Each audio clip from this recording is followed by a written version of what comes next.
Welcome to Channel AMEC, your insight to the Australian visa system.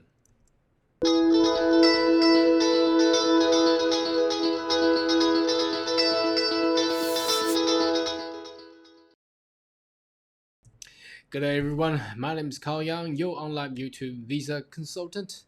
Now, are you interested about migration to Australia or perhaps study abroad? Why don't you consider to subscribe to our channel and turn on the little bell on the side, so once we have all the video or updated news, you'll be the first one getting all the insights.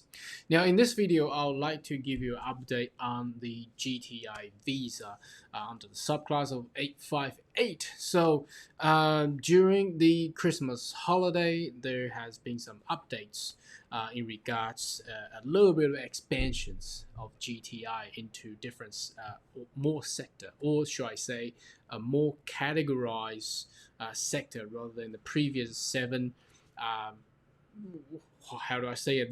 They're making the sectors that are actually more specific, should I say. So let's take a look at the law and the policies, what it actually requires now. So if you do log in to just Google and type in Home Affairs or Australian Migration GTI, you should be able to find yourself in this page where it says Global Talent Visa Program, and if you click on the eligibility, there is no differences and no changes to any of the previous criteria. So as you can see here, the target sectors still showing 7 of the major ones, but what I'm going to take you into is how they dissect these 7s into further more specific subsectors, should I say. Okay, I think that's a better word. So this current 7 major sector will be agtech, space, advanced manufacturing, fintech,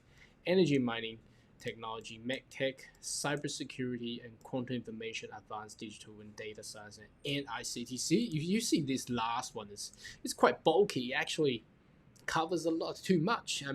So what they have done is at the I think it was 16th of December, they have provided a directive policy, should I say, or regulations, instruments, legal instruments, in order to facilitate the needs of the expansion. So if you don't know about GTI, go search for my previous video that I've done. It's basically looking for a talent, international recognized talents, attract them into Australia. Now the beauty of this visa is that it has no restriction on age, English, and should I say assets, but you do need to prove that yourself, that your achievement or your background is of what they categorize as international recognized achievement or awards, and also having some sort of annual income above $153,600.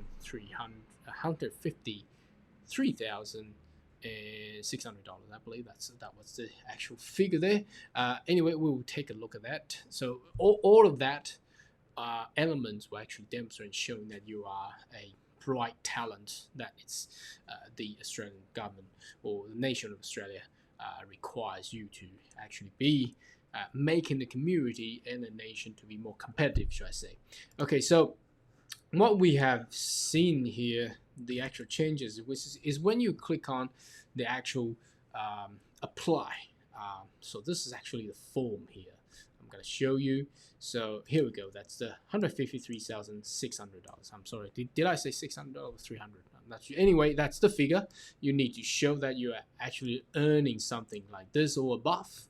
Or perhaps you are a recent graduate of PhD or master by research, or a very high distinguished or honor or bachelor graduates, and in the sectors above right here. So if you can see here, it's actually more than 7. So what they have done is they have put them into a more specific, so people have more idea or whether or not they actually fit into here. So you don't see quantum thing out here anymore, but because that actually fits into a lot of these different type of industry, because quantum physics or quantum science they utilize that in computing, they utilize that in advanced space.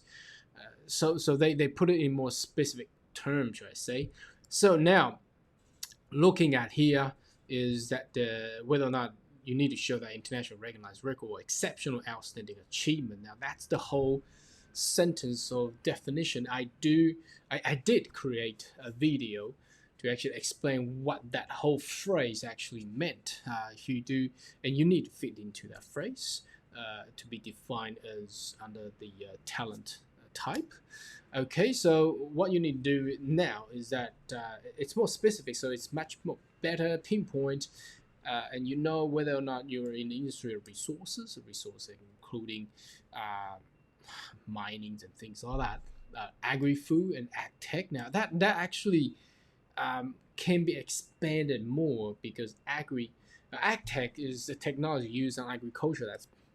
It's pretty easy, but agri-food, that includes a lot of additive and chemical and things like that. That's consumable chemicals, should I say, or extracts from the agricultural goods, things like that, or mixture and things like that, or innovation or whatever that is in there. Energy, that includes green energy, solar, and things like that. Health industry, that's pretty self-explanatory. Defense, advanced manufacturing, and space. So they still put these. Why don't they just separate them and put them all together?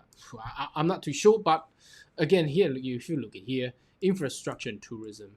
How are they related? Yes, they are related. If you want to create a theme park, you are required to have a major infrastructure to be chat with the local government. But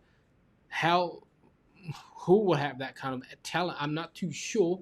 But again, they have some stuff they should just separate them. I think that's more easier. Now, I mean, defense can be related to advanced manufacturing, but advanced manufacturing can be solely alone by themselves, and defense can be linked to space tech, but they can be separate. Anyway, that's I'm not gonna comment too much about what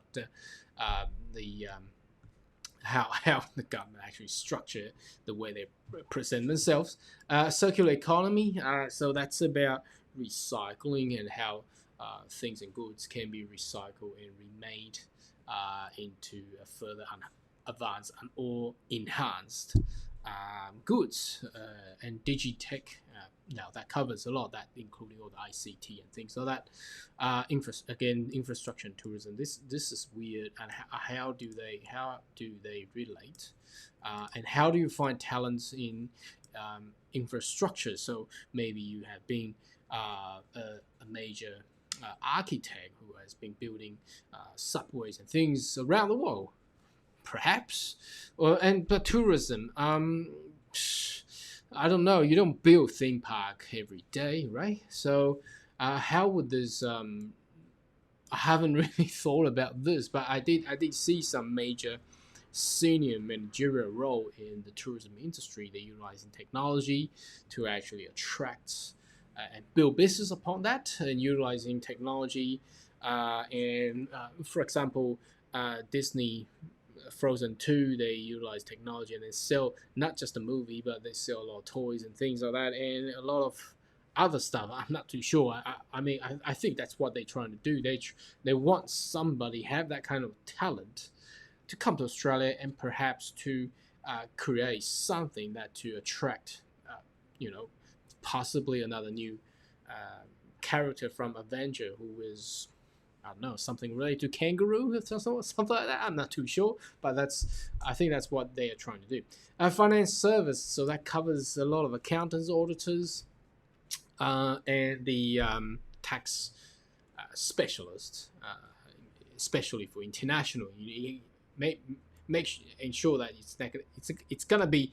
You have to be international recognized record and showing some exceptional outstanding achievements. So you gotta be at top of those big fours. You see what I mean? You have to be in those big fours. Fintech, that's pretty self-explanatory. That including cryptocurrency and things like that. Education, so you are a scholar, professor who has been teaching in Harvard or whatever the university you're from, and the Australian world comes you. So that's basically it. So if we take a look at the actual direction number 89 for subclass 858 and 124, bear in mind 124 is not it's being they have simplified the visa, so there's only one 858 now. This was commenced just right before Christmas, so everybody went on holiday and came back. Things have changed. So I've cross-checked of how direction number 89 and the previous direction number, I think it was 85. The regulations there is the same. Okay, the only differences here is that this subsection 2, they have swapped the previous 7 into 8, 1, 2, 3, 4, 5, 6, 7, 8, 9, 10. 10 of them. Well, strictly saying should be 1, 2, 3, 4, 5, 6, 7, 8, 9, 10, 11, 12, 13, 14. Should be 14 of them. Again, I'm not too sure how they put defense and advanced manufacturing and space together, and how they put infrastructure and tourism together. But strictly say it should be those sectors. If you're in those sectors, you are eligible to apply for GTI visa subclass 858. So should you be interested about that one, this is the update. If you do have more questions or queries, more than welcome to leave a comment right down below. And I'll see you next video. Goodbye.